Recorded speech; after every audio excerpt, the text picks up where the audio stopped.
여러분, 안녕하셨습니까? 한 주일 동안 또 잘 지나셨는지요? 오늘 또 우리 하나님의 은혜와 축복이, 그리고 우리 하나님의 위로와 격려가 우리 모든 성도들에게 함께 하시기를 간절히 바랍니다. 성경은 이렇게 얘기하고 있습니다. 서로 돌아보아 사랑과 선행을 격려하며. 이 말씀은 어떤 상황에서 나온 말씀이냐면 히브리서 10장을 볼 것 같으면 우리 예수님께서 우리를 그분의 피를 힘입어서 성소에 들어갈 담력을 주셨다고 그렇게 말씀하고 계십니다. 그래서 그 길은, 휘장을 찍고 들어가는 그 길은 우리들에게 있어서 새로운 살 길이다. 찢겨진 그 휘장은 곧 우리 주님의 육체라고 이렇게 말씀을 하시면서, 우리가 약속하신 이의 말씀을 기억하면서 믿는 도리의 소망을 굳게 잡고 서로 돌아보고 사랑과 선행을 격려하라고 그렇게 말씀하셨습니다. 뿐만 아니라 모이기를 피하는 자들처럼 그렇게 하지 말고 그날이 가까워올수록 더욱더 그리하라고 이렇게 말씀하십니다. 그날이 가까울수록. 우리 주님께서 지성소에서 나오셔서 그토록 사랑하고 사모하던 우리들을 하나님의 보좌로 인도하는 그날이 가까울 때, 그럴수록 우리가 더욱 서로를 돌아보고 사랑과 선행으로 격려하라고 이렇게 말씀하고 계시는 것입니다. 그러기에 주의 재림을 기다리는 우리 성도들이 어떻게 살아야 할 것인가 하는 것은 우리 하나님의 말씀 속에서 우리는 간단하게 분명하게 알 수 있는 것입니다.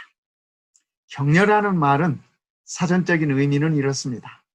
용기나 의욕이 솟아나도록 북돋워 주는 것이다. 용기나 의욕이 솟아나도록 힘을 북돋워 주는 것입니다.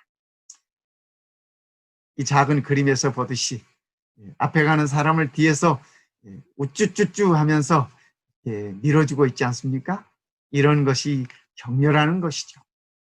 오늘 이 예배를 통하여 우리 성도님들이 격려를 받기를 원합니다. 두 손으로 엄지척하는 거, 그래, 네가 잘하고 있어, 네가 최고야, 이렇게 힘을 실어주는 것입니다. 뿐만 아니라 손들을 모아서 화이팅을 외치면서 서로가 서로에게 힘을 주고 격려를 해주는 것이 바로 이러한 것입니다. 성도 여러분, 우리의 삶이 힘들고 고달플지라도, 요즘 우리가 모든 것이 자유롭지 못하고 여러 가지 어려움들이 있다 할지라도 우리가 서로의 기도의 힘을 모으고 기도의 손을 모으고 서로의 격려의 손을 모아서 화이팅 외칠 수 있으면 참으로 좋겠습니다. 성경에 보면은 그의 이름이 격려자라는 이름을 가진 사람이 있습니다. 바나바의 이름이 바로 그 이름입니다. 사도행전 11장 24절에 볼 것 같으면 바나바는 착한 사람이요 성령과 믿음이 충만한 사람이라. 이에 큰 무리가 주께 더하여 지더라. 성경은 바나바라는 사람을 소개하고 있습니다. 그의 이름의 뜻이 격려자입니다. 위로자, 격려자. 요한복음에 표현되어 있는 말로 표현하면은 보혜사, 또 구약에 표현되어 있는 말씀을 빌리면 동반자, 또 이렇게 아담에게 하와가 있어서 반려자의 뜻이 반려자, 그런 의미가 있습니다. 돕는 배필, 그런 의미가 있습니다. 이 바나바를 가리켜서 성경은 착한 사람이라고 말합니다. 또 뿐만 아니라 성령과 믿음이 충만한 사람이라고 이야기합니다. 또 성경은 이 바나바를 구제와 말씀 전파에 열심이었던 사람이라고 얘기를 합니다. 그럴 뿐 아니라 바나바는 초대교회에 핍박자 사울을 바울되게 한 사람이었습니다. 초대교회 그리스도인들의 커뮤니티에 바울을 인도한 사람입니다. 그래서 사울이 바울 될 수 있도록 도와준 사람이 바로 이 바나바였습니다. 뿐만 아니라 그는 바울과 더불어서 1차 선교 여행도 함께한 그러한 사람이었습니다. 그러기에 바나바는 그의 이름처럼 격려하는 사람이었습니다. 사울이 맨 처음에 초대교회에 그가 설 수 있는 입지가 없었습니다. 왜냐하면 그는 박해자였기 때문입니다. 왜냐하면 그는 그리스도인들을 잡아다가 가두고 그리스도인들을 넘겨주는 그런 자였기 때문이었습니다. 그러나 초대교회에서 사울이 바울 될 수 있었던 것은 격려자 바나바의 존재가 있었기 때문에 그것이 가능했던 것입니다. 한 소년이 있었습니다. 이 소년은 태어날 때부터 조금 발육이 늦었습니다. 그가 성장하면서 10살, 11살이 될 때까지 그는 글을 잘 쓰지 못했습니다. 여러분, 서양 사람이 11살이면, 서양 사람이 11살이면 우리 한국식으로 계산하자면 국민학교 5학년, 그 정도 되는 나이입니다. 그런데 국민학교 5학년이 되도록 글을 잘 쓰지 못한다고 하면 문제가 있는 것 아니겠습니까? 어쨌든 이 소년은 그의 발육이 좀 늦었습니다. 글을 쓰는 것도 늦었습니다. 국민학교 5학년이 되어서야, 11살이 되어서야 그가 겨우 글을 쓸 수 있게 되었습니다. 그래서 그가 하루는 숙제를 써서 냈습니다. 그런데 그의 선생님이 그의 글을 보고서 내가 정말 내 글을 읽기 어렵구나. 내 글을 읽고 있자니 차라리 다른 일이라도 할 걸. 내 시간이 아깝구나. 그런 표현을 하셨습니다. 소년은 실망해서 집으로 돌아왔습니다. 그때 어머니가 소년의 글을 보면서 이렇게 얘기했습니다. 그의 아들에게. 내 글은 아직 봉오리가 맺지 못했구나. 그러나 언젠가는 봉오리가 맺혀지고 그 봉오리가 피어서 꽃을 피울 것이야. 걱정하지 마. 너는 잘할 것이야. 이렇게 격려해 주었습니다. 그런데 그 소년이 자라서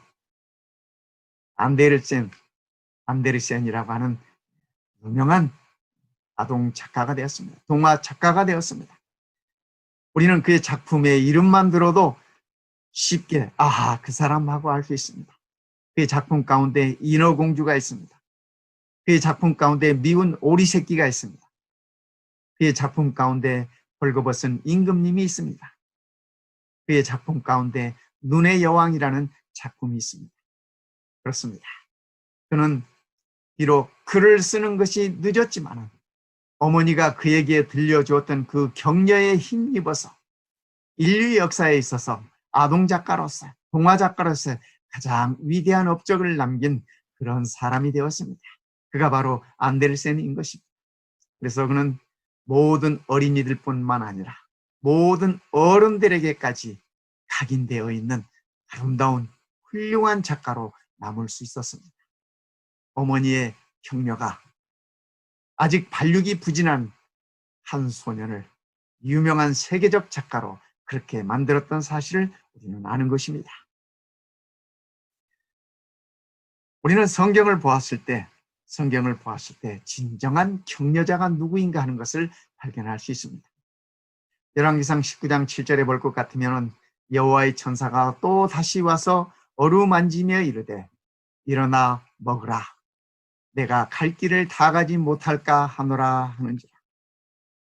성경을 살펴보면 특별히 구약 성경에 이렇게 살펴보면 많은 사람들이 우리 하나님에 대해서 오해하는 부분이 있습니다. 그것은 우리 하나님은 엄격하신 하나님, 우리 하나님은 정의의 하나님, 우리 하나님은 심판하시는 하나님. 그래서 상당히 우리 하나님의 모습에 관해서 이렇게 좀 일부 오해하는 부분들이 있습니다. 그러나 오늘 말씀 속에서 우리 하나님이야말로 진정한 격려자이라고 하는 사실을 저는 느낄 수 있는 것입니다. 여러분, 이 말씀을 주신 하나님께서 이 말씀을 하신 그 대상이 선지자 엘리야였습니다. 그는 바알의 선지자들과 더불어서 싸워서 승리한 사람이었습니다. 갈멜산에서 승리한 사람이었습니다. 그는 하나님으로부터 직접 믿음의 훈련을 받고 또 갈멜산에서 하나님을 통하여 불이 하늘에서 내려올 수 있도록 한 그러한 위대한 선지자였습니다. 뿐만 아니라 그는 죽은 자를 소생시켰고 또 3년 6개월 동안 비가 내려오지 않도록, 비가 내려오지 않는 그 하늘을 3년 반 만에 열게 한 기도의 사람이 바로 이 엘리야 선지자였습니다. 그는 위대한 기도의 사람이었습니다. 그는 훌륭한 믿음의 소유자였습니다. 그는 홀로 450명의 바알의 선지자들과 싸워서 승리한 승리자 엘리야였습니다. 그런데 그가 그 큰 승리를 얻고 난 다음에 왕비인 이세벨의 소리를 듣습니다. 아시다시피 이세벨은 이방 여인입니다. 그가 바알의 선지자들을 죽였다고 하는 그 사실을 통해서 내가 무슨 일이 있어도 엘리야를 잡아서 죽이리라. 그러니까 그렇게 공언을 합니다. 선지자 엘리야는 이세벨의 그 이야기를 듣고 도망가기 시작합니다. 도망가기 시작했어요. 그래서 그는 이세벨의 눈을 피해서 멀리 도망을 갑니다. 그가 도망간 다음에 광야에서 나무 그늘에 앉아서 죽기를 구합니다. 하나님, 이제 이만하면 됐습니다. 내 삶을 거두어 주십시오. 내 삶을 거두어 주십시오. 우리 하나님께서 이 엘리야의 모습을 봤을 때 어떤 생각이 들으셨을까요? 저 같으면 이 엘리야에게 이렇게 얘기할 것 같습니다. 까마귀를 통해 오랫동안 내가 너를 먹이지 않았느냐? 사르밧 과부의 가루통과 기름통을 마르지 않게 한 이적을 내 손으로 일으킨 자가 내가 아니냐? 내 기도를 듣고 죽은 자를 살린 자가 과연 누구냐? 바로 얼마 전에 너의 기도를 통해 불로응답하고 바알 선지자를 처단하고 가뭄을 끝낸 자가 바로 내가 아니냐? 내가 너를 통해 이적을 일으켰고 너를 통해 놀라운 역사를 행하였는데도 불구하고 사악한 한 이방 여인 이세벨 때문에 절망해? 죽여달라고? 아마 저 같으면 엘리야를 향하여 이렇게 고통을 쳤을 것 같습니다. 그리고 정말 우리 하나님의 마음이 얼마나 실망스러웠겠습니까? 하나님을 대표하는 자로서 세상 앞에 당당하게 승리를 외치고 당당하게 여호와가 참 하나님임을 선포하였던 그 엘리야가 이제는 한 여인 이세벨의 한마디에 그의 죽기를 구하고 쓰러져 있는 그 모습을 봤을 때 우리 하나님의 모습이 얼마나 속이 상했겠습니까? 그런데 우리 하나님은 그렇지 않으셨습니다. 우리 하나님은 이러한 엘리야를 격려하셨습니다. 우리 하나님의 격려는 무조건적인 것 같습니다. 우리 하나님께서 이렇게 말씀하십니다. 로뎀나무 아래에 누워 자더니 천사가 그를 어루만지며 그에게 이르되 일어나서 먹으라 하는지라. 우리 하나님은 로뎀나무 아래에 쓰러져 있는 엘리야를 보면서 실망하지 않으셨습니다. 좌절하지 않으셨습니다. 또 그 엘리야를 꾸짖지도 않으셨습니다. 그의 상황을 이해하면서 그를 어루만지고 일어나서 먹으라 이렇게 말씀하셨습니다. 저는 하나님의 이 표현이 너무 좋습니다. 실망 가운데 있는 당신의 자녀들을 향해서, 좌절 가운데 있는 당신의 자녀들을 향하여, 무엇보다도 심적 고통이 큰 당신의 자녀를 향하여 조용히 다가오셔서 어루만지면서 그래 얼마나 힘드냐, 일어나 먹자 이렇게 말씀하시는 것입니다. 저는 하나님의 이 어루만지심이 참으로 좋습니다. 성도 여러분, 오늘 이 안식일 하나님의 손길을 느껴보시기 바랍니다. 누군가를 어루만진다는 것은 그 사람의 원하는 것을 주는 것이다. 누구나 똑같은 어루만짐을 원하는 것은 아니다. 어루만짐의 가장 기본적인 형태는 누군가의 의식 안으로 들어가는 것이다. 그것은 알아차림이다. 오늘 우리가 들었던 이 아름다운 찬양이 He touched me. 그렇죠? 우리 하나님께서 우리를 만지신다. 우리 하나님께서 우리를 어루만져 주신다고 하는 그러한 아름다운 찬양이었습니다. 여러분, 우리를 어루만지시는 여호와 하나님이 계심을 기억하시기 바랍니다. 어루만짐이라는 것은 이렇게 한평생을 함께 살아온 노부부가 서로 등을 토닥이며 어깨를 토닥이며 용기를 주는 것입니다. 격려해 주는 것입니다. 뿐만 아니라 함께 중년을 살아온 중년 부부도 그들에게도 서로가 어깨를 토닥거리면서 어루만져 주는 것입니다. 서로가 격려해 주는 것입니다. 서로가 서로에게 힘을 주는 것입니다. 오늘 우리 모든 성도님들이 이렇게 서로의 어루만짐들이 있었으면 좋겠습니다. 성도들이 성도들을 격려하고, 요즘 코로나 바이러스 때문에 우리가 손도 잡지 못하지 않습니까? 그러나 우리가 마음으로, 기도로 서로 격려했으면 좋겠습니다. 이런 격려는 우리 사람들뿐만 아니라 동물도 마찬가지입니다. 새들도 그들의 입맞춤을 통해서 서로가 서로를 격려합니다. 뿐만 아니라 원숭이도 엄마가 그의 아들을 이렇게 어루만짐으로 인해서 이 동물들도 건강하게 잘 자란다고 하는 것입니다. 그렇습니다. 우리의 인간들뿐만 아니라 동물들도, 새들까지도 서로의 어루만짐을 통해서 건강하게 성장하고 살 수 있다고 하는 모습을 우리들에게 일러주고 있는 것입니다. 어떻습니까, 성도 여러분? 이 그림 보니까 재밌지 않습니까? 제가 어렸을 때 늘 자주 듣던 노래가 있습니다. 여러분들도 아마 들어보셨을 것입니다. 엄마 손은 약손, 내 배는 똥배. 저희 어머니도 제가 배가 아프다 그러면 늘 저를 이렇게 배를 만져주시면서, 배를 쓰다듬어 주시면서 그 노래를 불렀어요. 엄마 손은 약손, 네 배는 똥배. 그래서 제가 그때부터 제 배가 똥배인 것을 알았습니다. 그런데 신기하게도 말입니다. 배가 아프다가도 엄마의 그 약손이 제 배를 이렇게 문질러 주면, 그렇죠? 신기하게 그 아픈 게 낫습니다. 왜 그럴까요? 엄마의 손이 약손이기 때문에 그렇죠?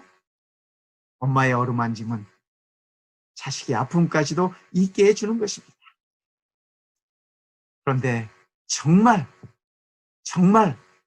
진짜 어루만짐의 손은 우리 예수님의 손입니다.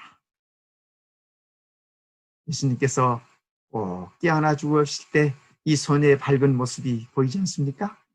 우리 예수님이야말로 진실된, 참된 어루만짐의 주님인 것을 우리는 압니다. 소녀가 아플 때 우리 주님께서 다가오셔서 어루만져 주십니다. 아이야, 일어나라. 야이로의 딸이 죽었을 때 우리 예수님은 그의 손을 붙잡고 하시는 말씀이, 소녀야, 일어나라, 이렇게 말씀하셨습니다. 나인성 과부의 아들이 죽었을 때 예수님은 그 과부의 아들의 관을 만지면서, 청년아, 일어나라, 이렇게 말씀하셨습니다. 38년 된 환자를 고치실 때도 예수님께서는 그에게 일어나라고 말씀하셨습니다. 12년 동안 혈루병을 앓고 있던 여인이 예수님의 뒷자락으로 오셔서 그의 옷자락을 만졌을 때 예수님께서 그 여인의 믿음을 칭찬하셨습니다.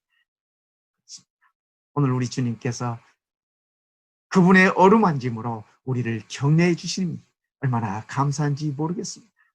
오늘 이 아침 예수님의 손길을 느끼는 그러한 아침이 되었으면 참으로 좋겠습니다. 두 번째, 우리 하나님의 격려는 아주 자상합니다. 아주 자상해요. 어느 정도로 자상하는가 할 것 같으면 이 말씀을 보면 이렇게 말씀하십니다.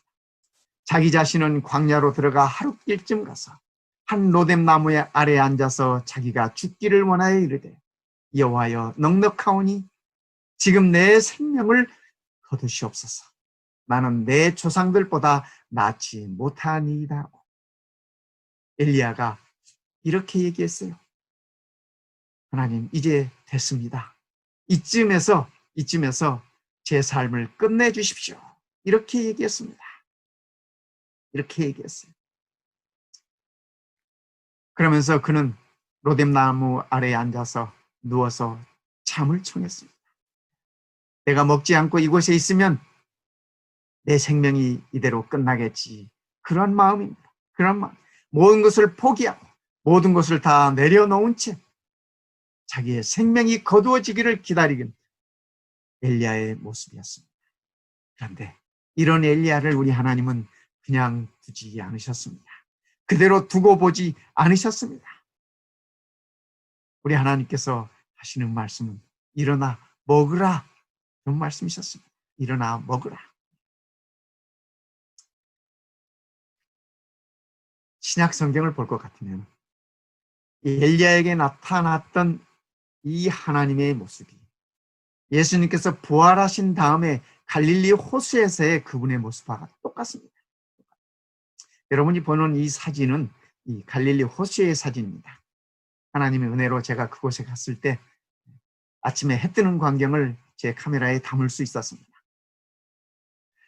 예수님께서 새벽에 떡을 굽고 생선을 구워 놓으신 그 갈릴리 호숫가가 여기였는지 제가 모르겠습니다. 갈릴리 호수가 크기 때문에. 그러나 어디가 되었든 상관없습니다. 우리 예수님께서 부활하신 다음에 제자들을 만나신 곳이 바로 이 갈릴리 호숫가였습니다. 얘들아, 밤새 뭐 좀 잡았느냐? 그때 요한과 베드로는 자기를 부르시는 그 음성이 주님인 것을 알았습니다. 그들의 선생님인 걸 알았습니다. 그래서 베드로는 외칩니다. 주시다. 그러면서 고깃배에서 내려와서 주님을 만납니다. 호숫가에 나왔을 때 예수님께서는 거기에 모닥불을 피우시고 생선을 구워 놓으시고 빵을 구워 놓으셨습니다. 얘들아, 와서 먹자. 얘들아, 와서 먹어라. 그들은 밤새도록 이 갈릴리 호수에서 고기를 잡기 위해서 그물을 던졌지만 밤새도록 고기를 잡지 못했지만 예수님의 한마디 말씀을 순종함으로 그들은 153마리라고 하는 엄청난 고기를 건져올 수 있었습니다. 그리고 그들은 부활하신 예수님 앞에 체면이 없지만 그들은 나왔습니다. 예수님은 애들에게 먹으라고 말씀하셨습니다. 우선 먹어라. 밤새 밤이슬에 젖어 있던 이 제자들을 불쌍히 여기시고 측인히 여기시고 그들을 꾸짖지 아니하셨습니다. 저 같으면은 빵과 생선을 구워놓기는커녕 맨 먼저 만났을 때 호통부터 쳤을 것 같습니다. 그래도 그렇지 너희들이 그럴 수가 있어? 3년 반 동안 나와 함께 먹고 자고 함께 수업을 했으면서 너희들이 그럴 수 있어? 이렇게 호통부터 먼저 쳤을 것입니다. 우리 주님께서는 그렇게 하지 않으셨어요. 제자들이 아침을 다 먹은 후에 베드로를 부르셨습니다. 조반 후에 베드로를 부르셔서 베드로야, 네가 나를 사랑하느냐? 성도 여러분, 예수님께서 베드로에게 하셨던 이 말씀이 베드로를 책망하는 말씀입니까? 아니면 베드로를 격려하는 말씀입니까? 저는 성경을 읽고 또 읽고 또 읽어도 이 말씀은 우리 주님께서 베드로를 세워주시는 말씀입니다. 베드로를 격려해 주시는 말씀입니다. 로뎀나무 아래에 쓰러져 있던 엘리야를 깨우셨던 그 하나님의 모습이 예수님을 배반하고 돌아선 제자 베드로를 다시 세우시는 그 모습과 똑같이 제 눈에는 비치는 것입니다. 예수님께서는 베드로야, 네가 나를 사랑하느냐? 네가 나를 사랑하느냐? 베드로야, 네가 나를 사랑하느냐?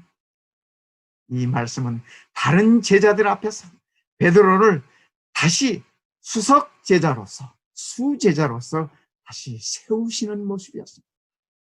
예수님의 이 말씀은 절망 가운데, 좌절 가운데 빠져있던, 죽었으면 딱 좋겠는 그러한 상황에 있는 베드로의 모습을 우리 예수님께서 세워주시는 것입니다. 격려해 주시고 계셨던 것입니다. 여러분, 오늘 우리 주님께서 우리를 향하여 질문하십니다. 네가 나를 사랑하느냐? 여러분, 이 말씀은 우리 주님께서 우리를 꾸짖는 말씀이 아닙니다. 우리 주님께서 우리를 격려해 주시는 말씀입니다. 우리에게 일어나라고 격려해 주시는 말씀인 것입니다. 세 번째, 우리 하나님의 격려는 집요합니다. 자상할 뿐만 아니라 집요해요. 어느 정도로 집요합니까? 여호와의 천사가 또 다시 와서 어루만지며 이르되 일어나 먹으라. 내가 갈 길을 다 가지 못할까 하노라. 하나님의 계획은 아직 더 남았습니다. 하나님의 계획은 따로 있습니다. 그런데 엘리야는 하나님께서 주신 떡과 물을 먹으면서도 또 누워 잡니다. 또 누워 자요. 이만하면 일어나야 하는데 일어나지 못하고 그저 또 누워서 자는 것입니다. 또 쓰러져 있습니다. 하나님께서 다시 찾아오셔서 또 다시 와서 어루만지며. 저는 이 말씀이 너무 좋습니다. 성도 여러분, 우리가 하나님 앞에서 넘어져 있을 때가 너무 많지 않습니다. 하나님 앞에서 면목이 없어서 체면도 서질 않아서 그저 침대 위에 엎어져 있을 때가 너무 많지 않습니다. 그럴 때 우리 하나님은 집요하게 우리에게 다가오십니다. 결코 우리를 포기하지 않으십니다. 오셔서 또 다시 와서 어루만지며 이르시되 일어나 먹어라. 내가 갈 길이 아직 남아있다. 이렇게 말씀하시는 것입니다. 성도 여러분, 이 사진은 어제 신문에 올라 있는 그 사진입니다. 멕시코, 이 수도인 멕시코 시리에서 손자가 코로나 바이러스에 감염된 그의 할머니를 차에 모시고 멕시코 시리에 있는 병원으로 달려가고 있었습니다. 그런데 가는 도중에 병원 주차장에서 그의 할머니가 숨을 잘 쉬지 못하는 것입니다. 그리고 의식을 자꾸 잃어가는 것입니다. 손자는 주차장에 차를 세우고 할머니를 향해서 그가 인공호흡으로 할머니의 숨을 이렇게 돌아오도록 그렇게 애쓰고 있었습니다. 할머니는 코로나 바이러스에 감염된 환자였습니다. 이 젊은 손자는 코로나 감염을 두려워하지 않았습니다. 할머니를 살려야겠다고 하는 그 일념으로 할머니에게 심폐수술을 하고 있었습니다. 저는 이 기사를 보면서 참으로 감동을 받았습니다. 이 세상에 그 어떤 두려움보다도 사랑이 더 크구나 하는 것을 생각했습니다. 저는 이 사진의 모습을 보면서 우리 예수님의 모습을 떠올렸습니다. 우리는 다 코로나보다도 더 지독한, 문둥병보다 더 지독한 죄의 질병을 앓고 있는 자들이었습니다. 그러나 우리 주님께서 오셔서 우리를 살리기 위해서 그의 온 몸을 던져서 우리를 살리셨습니다. 여러분, 우리가 믿는 하나님이 그런 분이심을 인하여 감사하시기 바랍니다.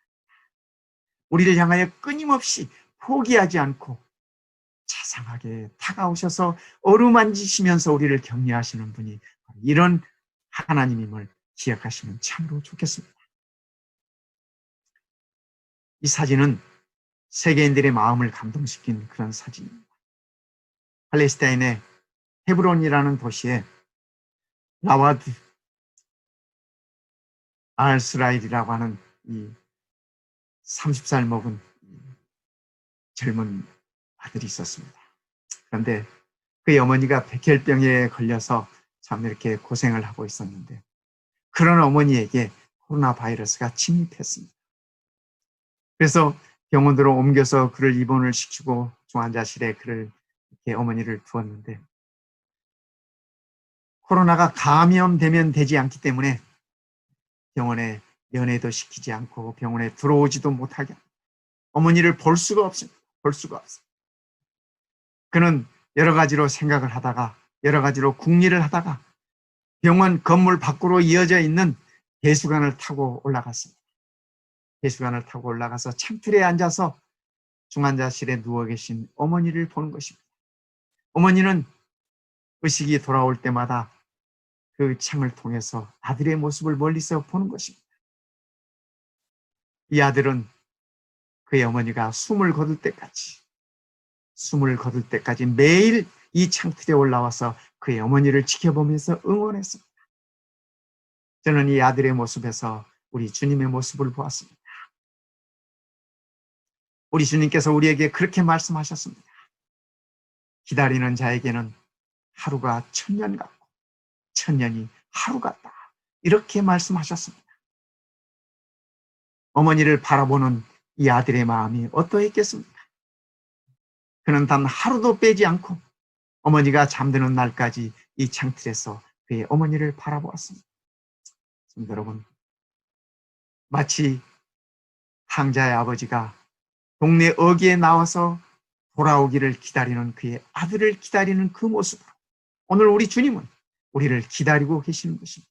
우리를 격려하면서 우리를 응원하면서 주저앉지 말아라. 일어서라. 일어서라. 이렇게 말씀하시면서 우리를 이렇게 바라보고 계시는 것입니다. 여러분, 우리의 참 격려자 하나님이 계심을 기억하시기 바랍니다. 우리 주님은 이렇게 말씀하십니다. 내가 구하겠으니, 우리 주님께서 기도하시겠다고 하는 말씀입니다.